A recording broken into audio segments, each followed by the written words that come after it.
दोस्तों, जब मार्केट अपर ट्रेंड में चल रहा होता है और प्राइस नीचे गिरे, तब हर एक ट्रेडर को कंफ्यूजन रहती है कि यह रिट्रेसमेंट है या फिर रिवर्सल। इस कंफ्यूजन को दूर करने के लिए हम फिबोनाची रिट्रेसमेंट का यूज करेंगे। यह एक पावरफुल ट्रेडिंग टूल है जिसकी हेल्प से आप इजीली पुल बैक या रिट्रेसमेंट को आइडेंटिफाई कर सकते हैं। इस वीडियो में हम सीखेंगे कि फिबोनाची क्या है, इसका यूज कैसे करते हैं, और तो और फिबोनाची रिट्रेसमेंट में कौन से ऐसे लेवल्स हैं जो हमारे काम के हैं। इंपॉर्टेंट सपोर्ट और रेजिस्टेंस के साथ फिबोनाची को यूज करके कैसे ट्रेडिंग एक्यूरेसी इंक्रीज कर सकते हैं, और मैं आपको मेरी पर्सनल स्ट्रेटजी आपसे शेयर करूंगा जिनको मैं खुद भी यूज करता हूं। और लास्ट में कुछ ऐसी मिस्टेक्स देखेंगे जिसको अगर आप करते हो फिबोनाची को यूज करते समय, तो यह टूल आपको बिल्कुल भी रिजल्ट नहीं देगा। इसको यूज करने के लिए ट्रेडिंग व्यू में ड्राइंग के ऑप्शन में क्लिक करें, वहां से फिबोनाची रिट्रेसमेंट के ऑप्शन को सेलेक्ट करना है। फिर आपके ग्राफ में फिबोनाची टूल कुछ इस तरह से प्लॉट हो जाएगा, लेकिन अभी यह दिखने में बहुत ही ज्यादा कॉम्प्लिकेटेड लगता है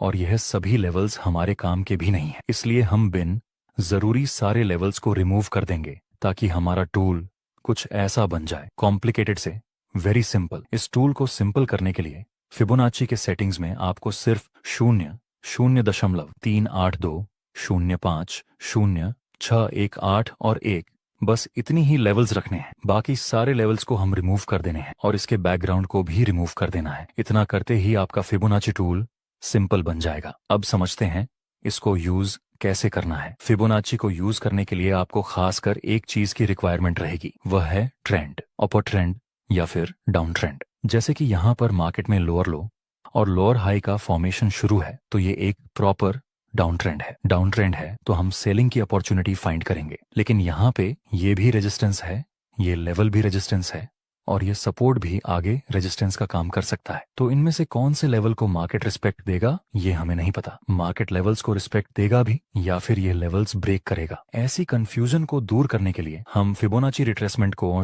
ड्रॉ करने जा रहे हैं। इसको ड्रॉ करने के लिए आपको दो स्विंग की जरूरत पड़ेगी। पहला, जहां से प्राइस ने नीचे गिरना शुरू किया वो, और दूसरा जहां से प्राइस ने ऊपर की तरफ मूवमेंट दिया, वो डाउन ट्रेंड है। इसलिए हम फिबोनाची को ऊपर से ड्रॉ करना शुरू करेंगे और नीचे स्विंग तक लेकर जाएंगे। अब हमारे सामने फिबोनाची के इंपॉर्टेंट लेवल्स रेडी हैं। दोस्तों याद रखना, डाउन ट्रेंड में हमेशा फिबोनाची को ऊपर की तरफ से ड्रॉ करने की शुरुआत करनी है और नीचे तक लेकर आना है। अब यहाँ पर 0.382 0.5 0.618 के लेवल्स हैं। अगर प्राइस ये किसी लेवल के पास कोई बेरिश कैंडल का सिग्नल देगा तब हम सेल साइड में एंट्री करेंगे, और अगर प्राइस इस 0.618 के लेवल को ऊपर की तरफ ब्रेक करेगा तब हम सेल में एंट्री नहीं कर सकते। प्राइस यह 3 इंपॉर्टेंट लेवल्स तक रिट्रेसमेंट कर सकती है या फिर यह 3 लेवल्स तक हमें पुल बैक देखने को मिल सकता है। नेक्स्ट हम देखें तो प्राइस इस 0.618 के लेवल तक पहुंच जाती है, लेकिन अभी हम ट्रेड लेने की जल्दबाजी नहीं कर सकते। हम वेट करेंगे कि हमें कोई बेरिश कैंडल का सिग्नल मिले। नेक्स्ट हमें फिबोनाची के 0.618 लेवल के पास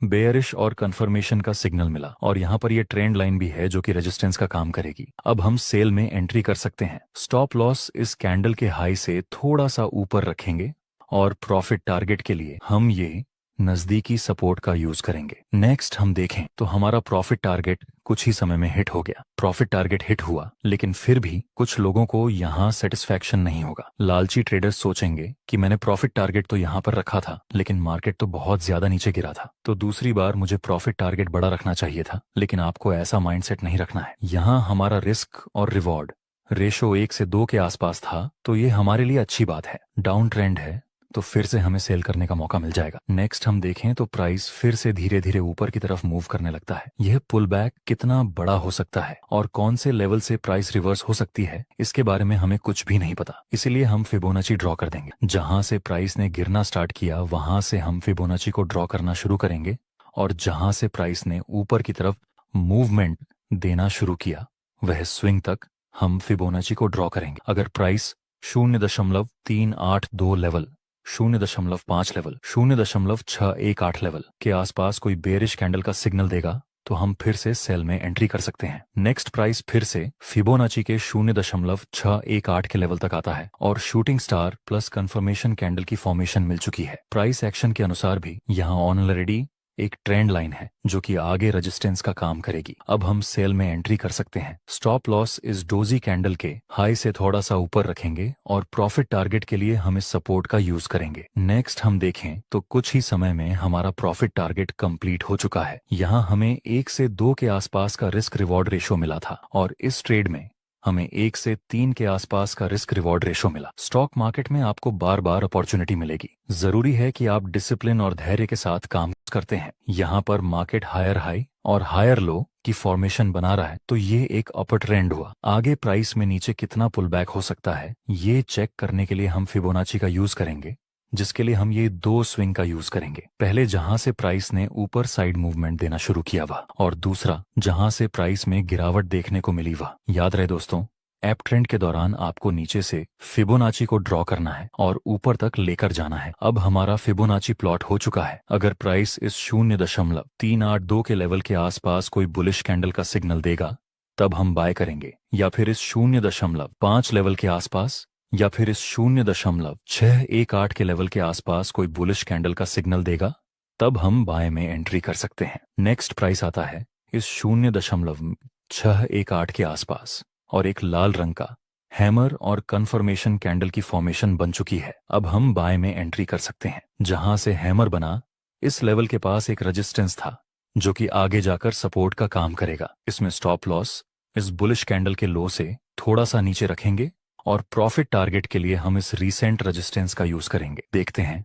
आगे क्या होता है। नेक्स्ट प्राइस में धीरे धीरे ऊपर की तरफ मोमेंटम दिया और हमारा प्रॉफिट टारगेट भी हिट हो गया। नेक्स्ट अभी अभी ये रेसिस्टेंस ब्रेक हो चुका है और प्राइस फिर से नीचे गिरने लगा। अगर हमें दूसरी बार भी ट्रेड में एंट्री करनी है तो हम फिर से फिबोनाची रिट्रेसमेंट का यूज करेंगे। जहां से प्राइस ने ऊपर साइड मोमेंटम दिया था वह लेवल, और जहां से प्राइस में गिरावट देखने को मिली वह लेवल के साथ हम नीचे से ड्रॉ करना शुरू करेंगे और आखिरी स्विंग तक लेकर जाएंगे। अगर प्राइस यह तीनों लेवल में से किसी एक के पास आकर कोई बुलिश कैंडल और कंफर्मेशन कैंडल का सिग्नल देगा तब हम बाय में एंट्री करने का प्लान बनाएंगे। अभी के लिए तो हम सिर्फ वेट ही करेंगे अपने सेटअप का। नेक्स्ट प्राइस आता है इस 0.618 के लेवल के पास और बाद में एक डोजी प्लस कंफर्मेशन कैंडल की फॉर्मेशन बनता है। अब हम बाय में एंट्री कर सकते हैं। इसमें भी हम स्टॉप लॉस रखेंगे इस डोजी के लो से थोड़ा नीचे और प्रॉफिट टारगेट के लिए हम इस रीसेंट रेसिस्टेंस का यूज करेंगे। नेक्स्ट प्राइस बहुत ही धीरे धीरे ऊपर जा रहा है, लेकिन अंत में हमारा प्रॉफिट टारगेट कंप्लीट हो चुका है। दोस्तों, अब मैं आपको एक नॉर्मल क्वेश्चन पूछता हूँ। अभी ये है तो अपर ट्रेंड